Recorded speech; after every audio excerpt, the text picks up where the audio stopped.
జగద్రక్షకుని garage ఇక్కడ అన్ని విధాల మనుషులను బాగు చేయును. ఏంటి జగద్రక్షకుని గ్యారేజ్ అనే విషయాన్ని మనం ఆలోచన చేస్తే, గ్యారేజ్ అనగా పాడైనటువంటి బండ్లను బాగు చేయడం. అలాగే ఈ జగద్రక్షకుడు సర్వ మానవాళిని సృష్టించినటువంటి సర్వ సృష్టికర్త. ఈయన గ్యారేజ్ పాడైనటువంటి బ్రతుకులను, పాడైనటువంటి జీవితాలను బాగు చేసేటువంటి ఒక గ్యారేజ్.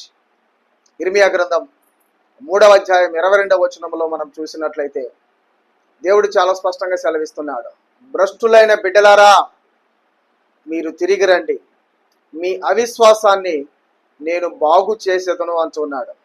బాగు చేసేటువంటిది ఏంటనగా ఇశ్రాయేలు ప్రజల యొక్క అవిశ్వాసాన్ని నేను బాగు చేసేదను అంటున్నాడు.